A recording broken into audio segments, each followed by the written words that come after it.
Hi, I'm Martin Wall, and this is the Climate Diplomacy Podcast.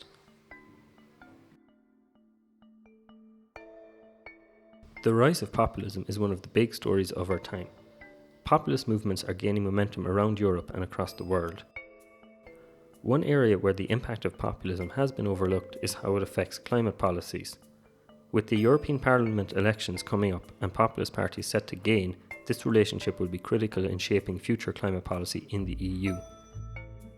A new report by Adelphi sheds some light on this complex and dynamic relationship between climate change and right-wing populist parties. I sat down with the authors of this report, Alexander Carius and Stella Schaller, to explore the issue in more depth.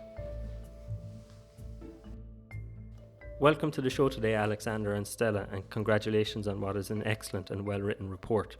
My first question is to you, Stella. Can you explain what is populism and what questions you're trying to answer with this report?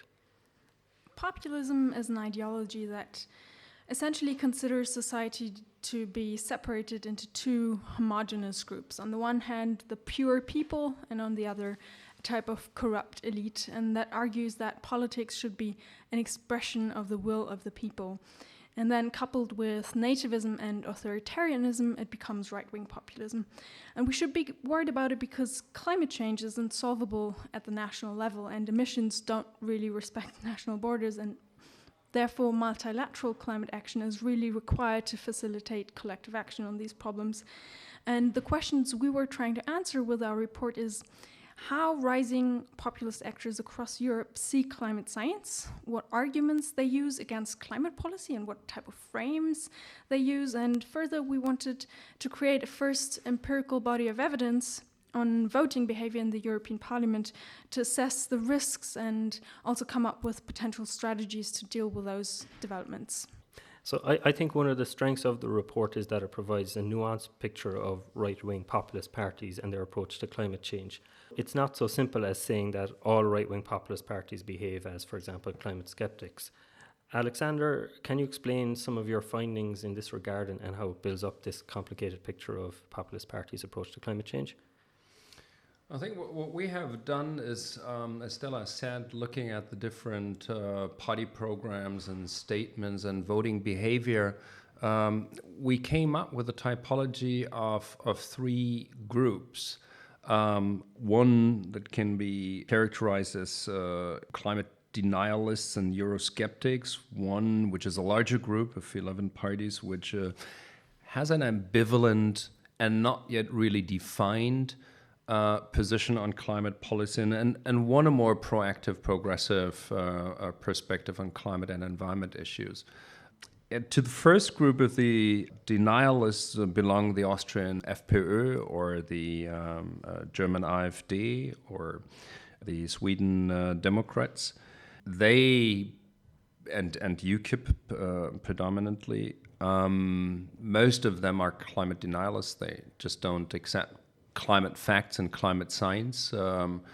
Even within that group, they do not vote consistently against all the climate and energy packages. So you have exceptions here, and I think that's typical for the entire package of the 21 parties we looked at, that it's quite diverse. It's diverse over the entire spectrum, it's diverse within.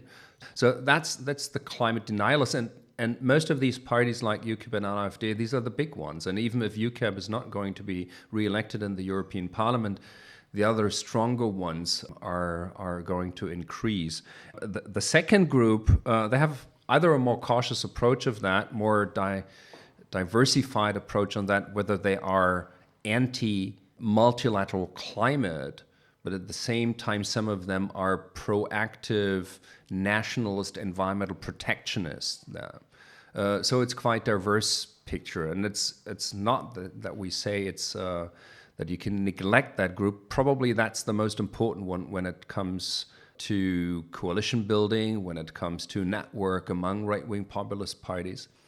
And the third one is particularly amidst the right-wing parties from Finland, Hungary, and Latvia, where Hungarians' Fidesz is an interesting example because they are they vote in favor of all the energy and climate packages.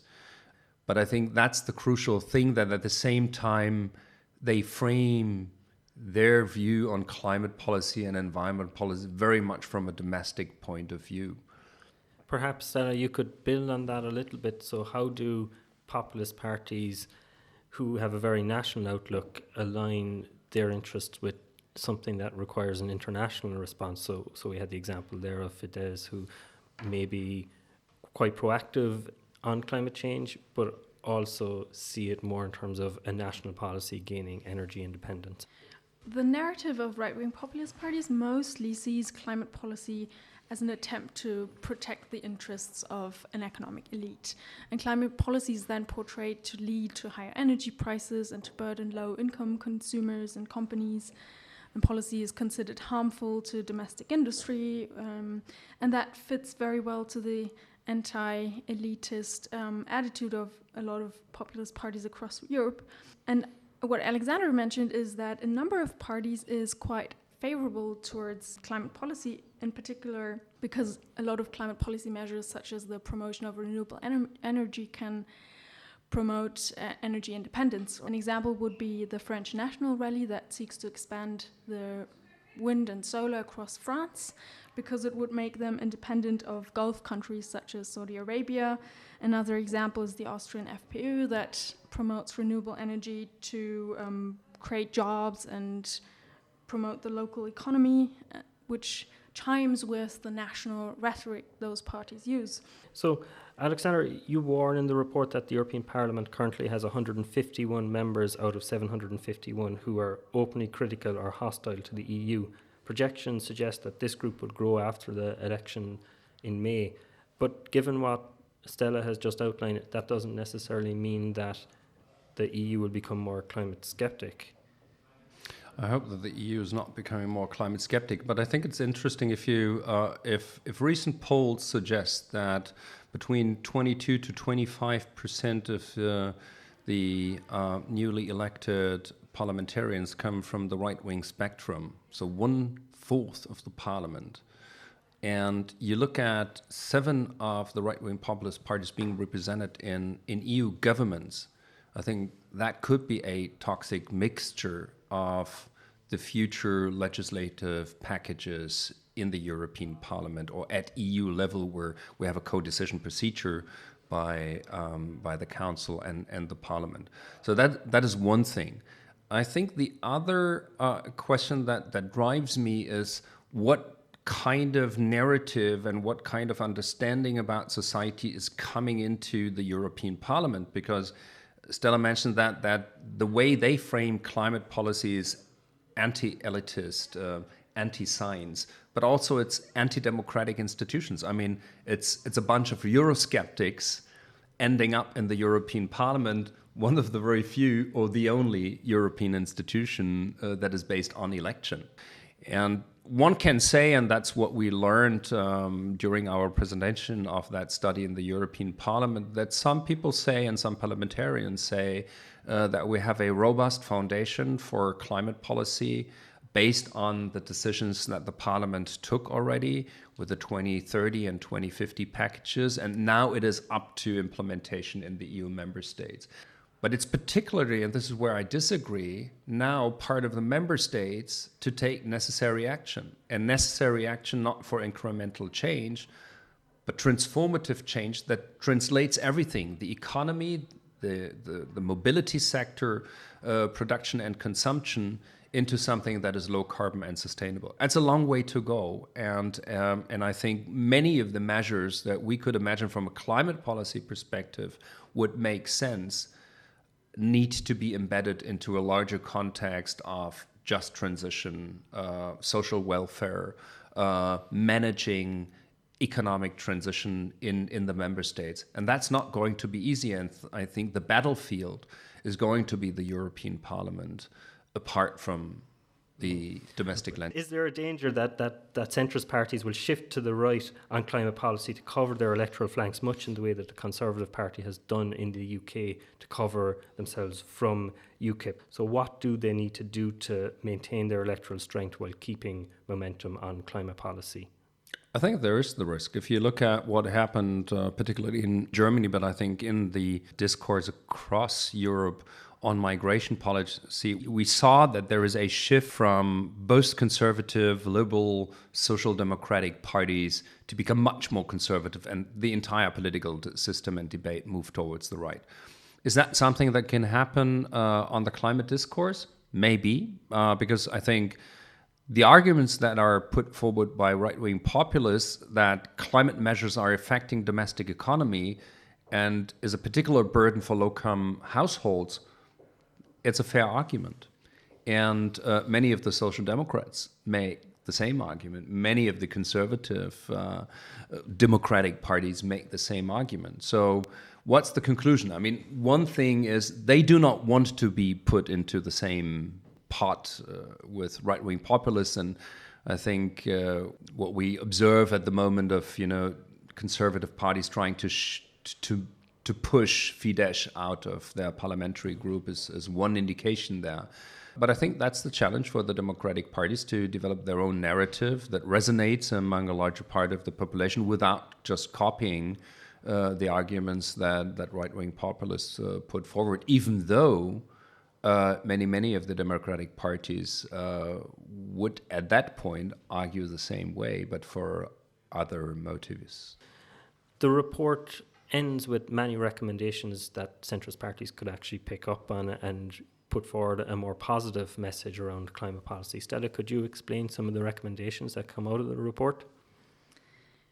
Well, in attacking progressive policies such as climate policy, nationalist parties really misinterpreted the problem, because inequality in Europe is real, but the cause is not really progressiveness or progressive policies, but rather divisive neoliberal economic policies that treat competition as the fundamental defining characteristic of human relations. And what we recommend here really is that we shouldn't engage in isolated policies that may disproportionately affect poor citizens and which sometimes do harm the environment, but that we need a holistic climate policy and climate communication.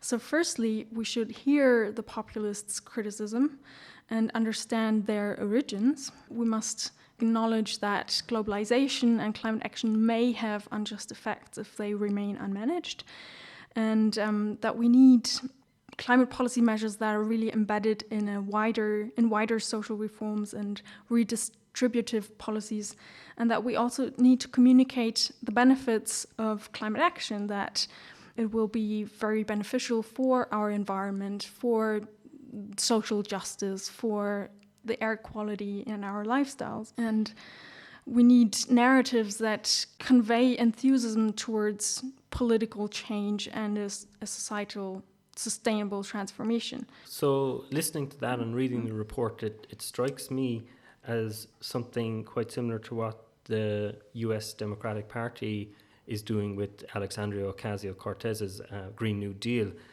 Do you see her as a test case for what you propose?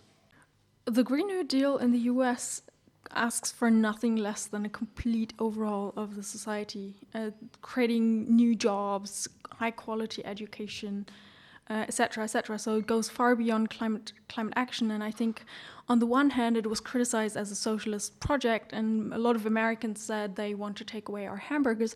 But on the other hand, it also stimulated a debate in the US, and people care or get much more informed about climate change, and about 70% in the US are really worried about climate action. So I think it was a very useful proposal that stimulated a countrywide debate. And it is, in my eyes, a litmus test for the recommendations.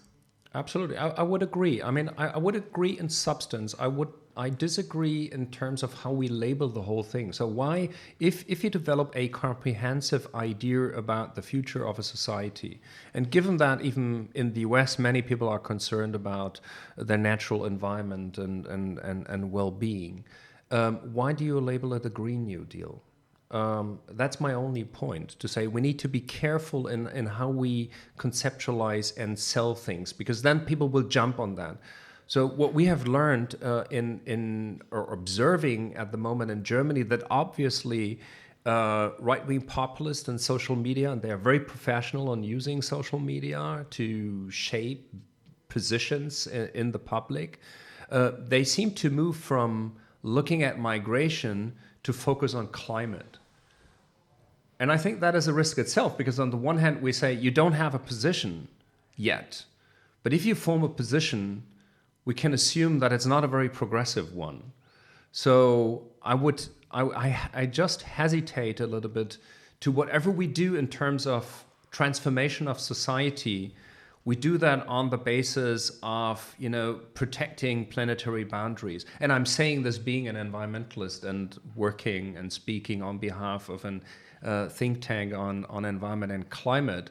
But in terms of political communication, I would be much broader on that, because you need to have the powerhouses behind you. You need to have both socialists, social democrats, the liberal democrats, and the conservative party behind you. And I think that is a question of how you design that and how you sell that to a wider public. My big question is, if the equivalent to the Green New Deal in the US is going to be a European Green New Deal, or if that is going to be something else. And what I mean with that is that I think we need to combine in a smart way the idea of Europe that is built as an institution to bring about peace and prosperity, together with, in the light of the history of progressive environmental policy and also climate policies, what would be the narrative that combines these issues? And I doubt a little bit that it's the green of the deal.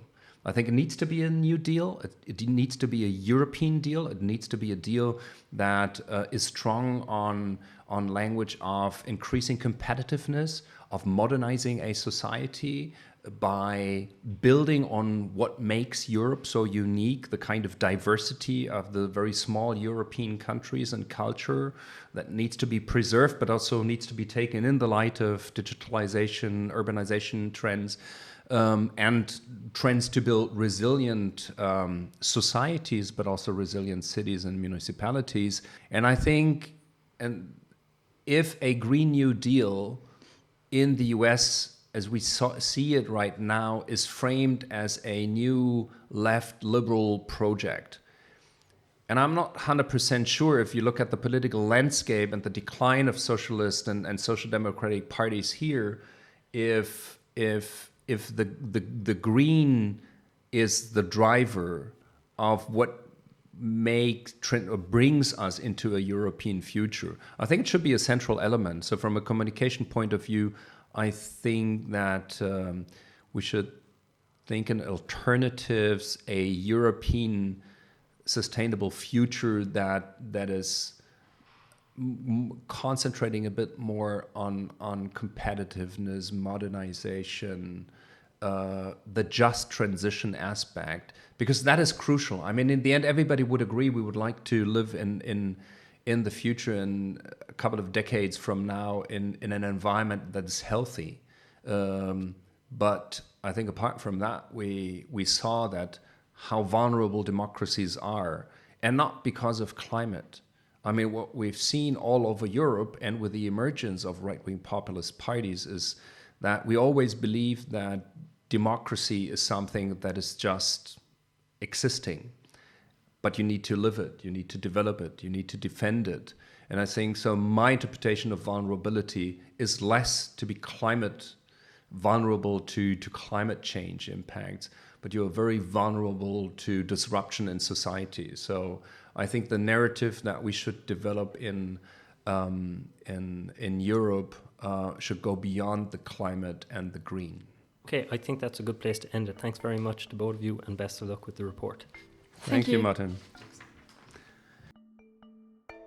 And that was Stella Schaller and Alexander Carius of Adelphi. This has been the Climate Diplomacy Podcast with me, Martin Wall. I would like to thank the Irish Research Council and the European Commission for funding this podcast through their Caroline Fellowship. Until next time, goodbye.